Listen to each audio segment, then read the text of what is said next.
So just a few minutes ago, I just got this package. You can see I barely opened it all the way. This is the brand new officially licensed Steam controller from the company Hori, I believe. For context, this is an officially licensed Steam controller. Back in 2013, Valve released the first Steam controller. It was a one-of-a-kind device that was meant to play PC games with strict keyboard and mouse requirements. It did this by implementing a gyroscope for mouse-like aiming and virtual menus to replace key presses. It was discontinued a while back, with Valve selling the remaining stock for $5 a piece to offload their inventory. With the recent popularity of the Steam Deck, a standalone PC gaming device similar to the Nintendo Switch, there was now a demand for a controller that matched the user interface of the Steam Deck. This led to the Japanese company Hori, I believe, to produce an officially licensed controller, which you are seeing in this video. So I picked up the electric mucus green controller, and what kind of looks to me like a GameCube purple, I'd say. They did have a black one, but I figured that'd be kind of boring, even though it does match the Steam Deck. So it looks like you don't actually need to cut anything, you just kind of slide it right out. Here we go, we got a bunch of stuff in Japanese. Feel free to figure that out. But it looks like we got gyroscope, shapes, X input for Windows, Steam mode for something, and four buttons probably.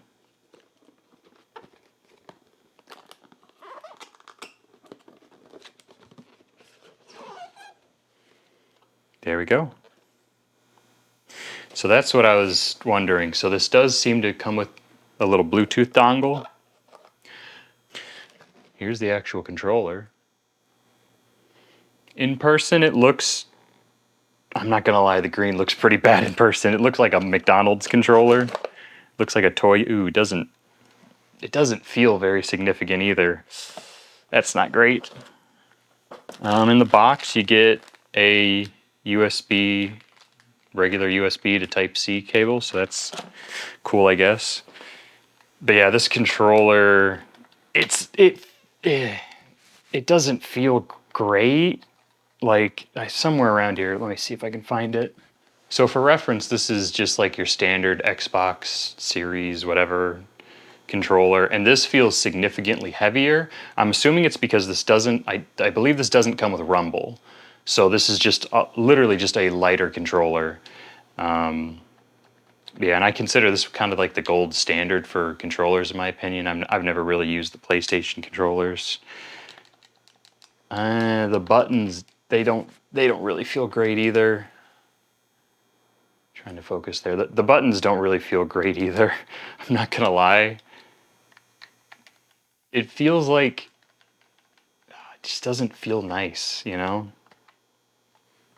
You do have back buttons similar to the Steam Deck, so that's a nice feature.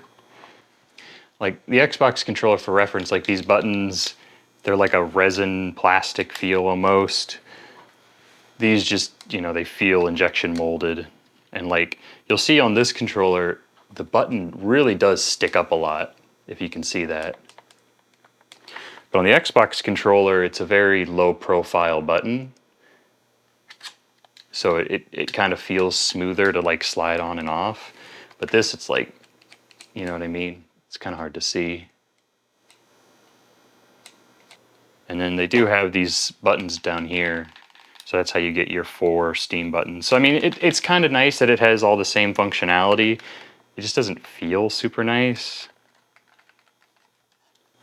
On the Xbox controller, there's like a pretty like comfortable movement to the bumper buttons or whatever you call these, the trigger buttons. There's a comfortable like sliding motion to the trigger buttons, and they come to like a nice, almost like a rubber stop at the bottom. But these are very mushy. These are like really short, which I guess if you're looking for like a short trigger, yeah, it's, you can hear that. This is what the Xbox one sounds like. So yeah, not great. Honestly, you probably would be happier with an Xbox controller with a USB dongle if that functionality works. And especially, why would they not include Rumble on here? That seems like an odd choice. I mean, I think most popular games on PC support Rumble, you know? I mean, honestly, the green matches up okay, I think. But I think it's more so the finish that I'm not happy with. Like, this is like a really glossy finish. Like, you can kind of see, like, it's hard, the black kind of is distracting, but if you look at the plastic shell, and if you see how, like, cheap plastic glossy that looks, whereas in the picture, I mean, obviously the box itself is glossy, but, you know, you don't really see, like, a sheen or anything like that. I don't know.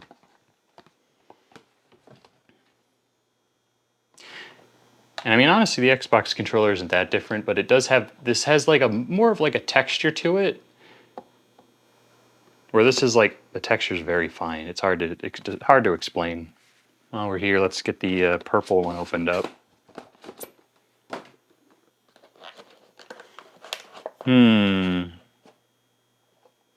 It's a bit of a lighter purple than I would have expected. You can kind of see, like this purple looks way darker than this purple. But honestly, these colors actually aren't that horrible, but they do look like Splatoon colors. Like it, you know what I mean? This looks like the purple and like lime green ink colors. Oh, I didn't even really notice, but the back is a different color. That's kind of hard to show up on the video, but yeah, like for some reason the back is like dark. So this is like an actual mucus color. Why? Okay. Like the back is like a significantly darker color than the front, which same thing for the purple, but it's less noticeable. See, I kind of wish this purple on the back was the purple on the front. Like you can kind of see here on the edge. Like I wanted this purple, and then this is what I got. This is the color I wanted, this is what we had at home. You know what I mean? And actually, now that I think about it, this presumably is battery powered, but it is so light. Like I almost am concerned about how long this battery is gonna last, you know? Because the Xbox controller, you know, you got your double A's. So it's whatever. Some people don't like double A's, but it's nice that it's so removable. Here you can get kind of a feel for the colors. And it does have like a slight textured back, which I'm not a huge fan of it, but I do like the texture on the Xbox controller. They have sort of like this dimpled, like it feels almost like a uniform sandpaper, but not in a bad way, in a good way. So while the Steam Deck is updating, let's see if we can turn on this controller here. So I'm assuming you just, if I had to guess, you probably just press the button. Okay. There you can see those indicators that I thought didn't exist, but they're very faintly there. This means it's connecting, I assume. Nope. Try turning it on. Okay, it's turning on. Hold this down for 3 seconds. Oh, so now it's blinking differently. What does the Steam Deck have to say?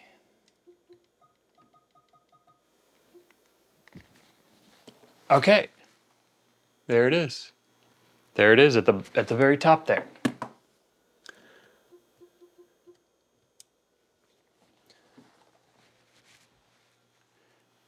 And it's paired.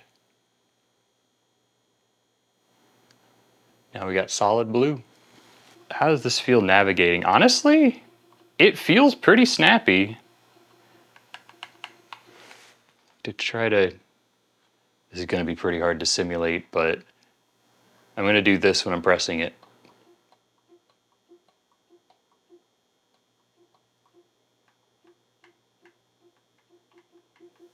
So yeah, I'd say pretty responsive for being Bluetooth.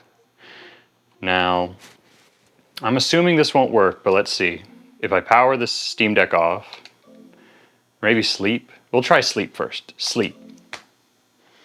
What happens when we sleep?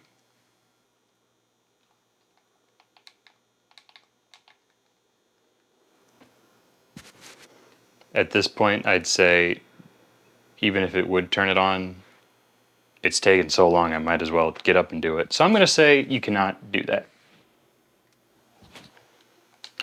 But you can see I'm not crazy. If I go to the settings here, it says allow this device to wake the Steam Deck. It's turned on. There's just either some sort of disconnect in this controller or this feature really truly only works on the OLED switch. So it's a bit of a bummer, but I don't know, what are you going to do?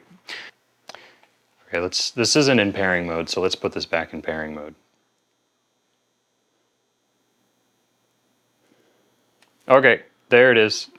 It just took a little bit.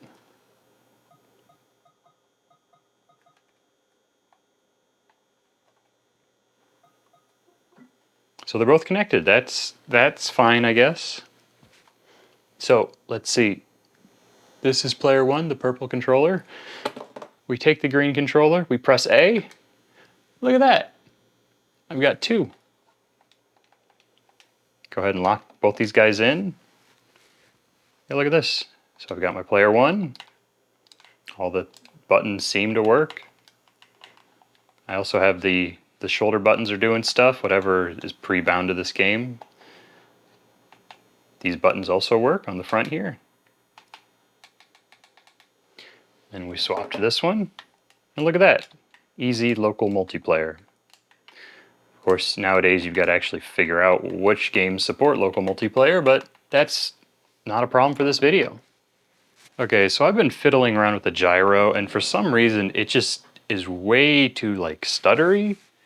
So for example, I'm using the purple controller, and this is what the like up and down movement looks like. So this up, down, up, and if I do it fast, you know, this is like the max speed up and down. And then I bound the gyro activation to the back button here, which is also the use key in Half-Life, so you'll hear the use button going off. But I left it like that so you can hear when I'm using it. This is the gyro. And you'll see it's like really stuttery. And honestly, I don't know why. This is using, this is just using the Bluetooth. This isn't using the dongle or anything. And like all the other movement feels pretty fluid, but whenever I use the gyro, it's just like really jittery. And this is using Half-Life 2, which from what I can tell has pretty good Steam input settings. You'll see here, if I go down to the gyro behavior, I'm not even using any of like the weird like extra stuff that, you know, you can do like a beta gyro to mouse or gyro to joystick, but this is like built-in Steam input gyro behavior. There's the sensitivity, and I tried calibrating it, which I don't know if that might have also been a problem, but you'll see if I go to smoothing here, I have smoothing set to the maximum. So this is, you know, from what I can tell, as smooth as it gets. But like there's so many settings that it's like I don't even know what I should and shouldn't be touching, you know what I mean? And I spent like a, well now it's not even working, so I don't know what I undid there. Now it refuses to do any gyro. So I don't know. I was kind of hoping the gyro behavior would be good because that's, you know, a big selling point. You know, a lot of people buy PlayStation controllers so they can use gyro on like PC, or, you know, some people like to do gyro controller aiming nowadays. But it's still just, I don't know, it's not working with this controller. And I mean, just look at all the, I mean, look at all the Steam settings you have.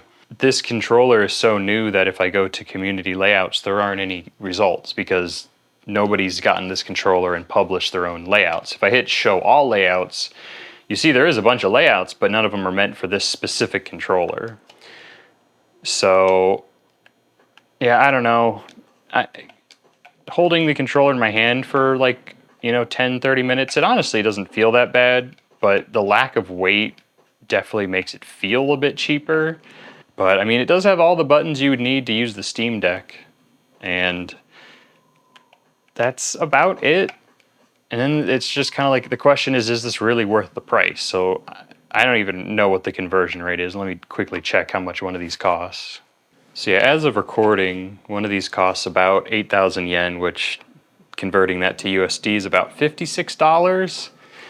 So it's okay. If the gyro worked better, I'd say it probably would be about worth it, but for like 16 more bucks, 15 more bucks, you could get a PlayStation controller, which I don't know how well those pair with the Steam Deck. I don't know if you actually could. I don't know if you need a cable or anything like that. Which, you know, especially since this is being primarily sold in the Japanese market, I assume most people would probably already have a PlayStation or would, you know, like using it with their PlayStation, you know, regular PlayStation controller.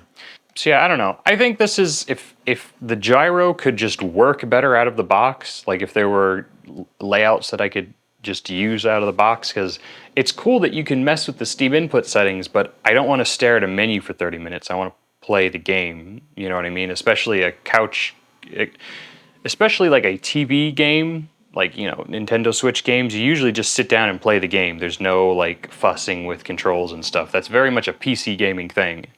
So, I don't know. I think it's okay.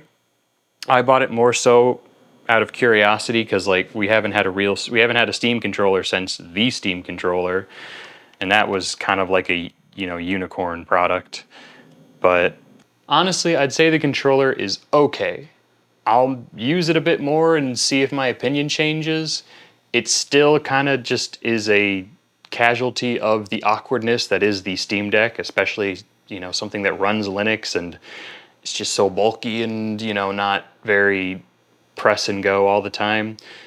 But if you're in the specific niche market of wanting a Steam Deck compatible controller and you have the Steam Deck OLED and you're okay with figuring out if the gyro works, it might be worth it. I don't know. Like I said, I'll use it a bit more, see if I like it.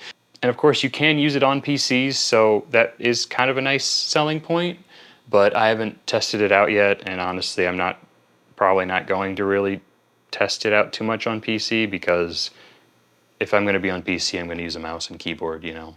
I don't play Rocket League. That's what, you know, I don't play racing games, I don't play Rocket League, so I don't know. So let me know what you think down in the comments. Would you spend roughly $56 for this controller? Do you like the electric mucus, this thing? You know? Is this a stupid purchase? Let me know.